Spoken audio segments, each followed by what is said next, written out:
Hello, everybody.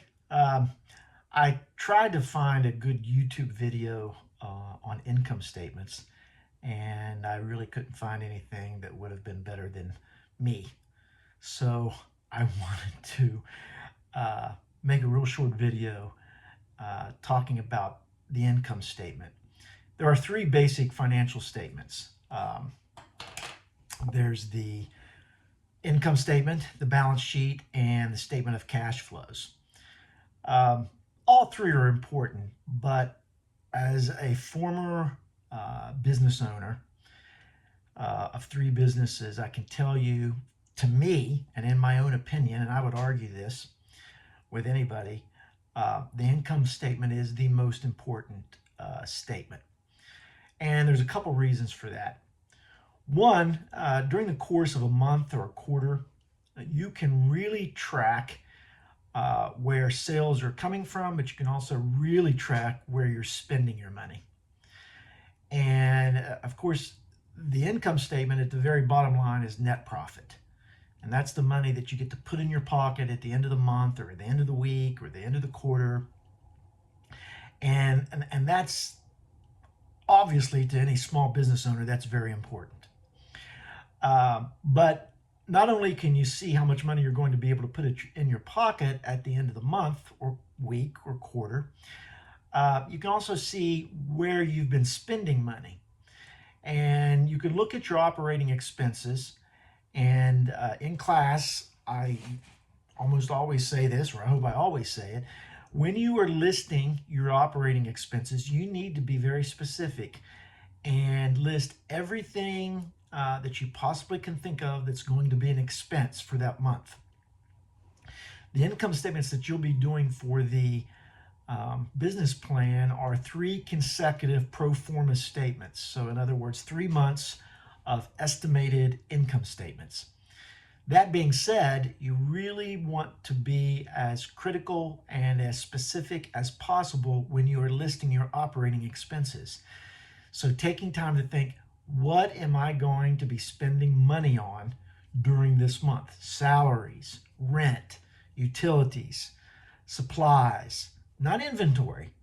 Inventory comes out of cost of goods sold, but everything else that you would be spending, um, gasoline for the company vehicle, if you have one, um, fees and taxes, the local taxes, all of these things are part of what should be put into the operating expenses. And the reason that you want to be so specific is because when you analyze the month or the week or the quarter, you want to be able to see, where did I spend my money? Where did the money go?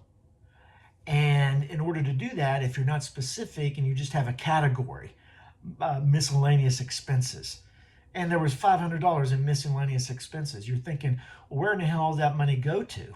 $500 is a lot of money. Uh, Miscellaneous, what does that mean? So be very specific and take time to think through exactly what is going to be in each category or every itemized expense. It's very important that you do this. So at the very beginning, you have your revenue or your sales. So that tells you how much sales you had in the week or the month or the quarter. And then possibly, if you are selling inventory, cost of goods sold, and then that's going to give you gross profit. Then you're going to have your operating expenses listed. And as I mentioned, be very specific in what those expenses are, because you want to be able to use that when you analyze the income statement. Then you have your interest, any money that you paid out in interest, such as a credit card. Maybe you have a credit card a balance of $18,000 or $19,000, and you actually had maybe $135 or $150 of interest that month that you had to pay. That goes. You can take that and deduct that on your income statement before your taxes. So you have your profit before, or profit before, after interest. And then you have your taxes that you pay, your federal income taxes. And I usually say 15 to 20%, and I'll mention it in class, but you have to take out what you're going to be paying the federal government. And then you have your net profit. So you have your sales and revenue minus cost of goods sold, gross profit, operating expenses, profit before interest and taxes. Then you have your interest.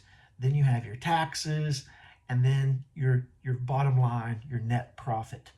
So to me, as a small business owner, I could actually run my business and manage my business very well by just using the income statement. And I did do that when I was running my businesses.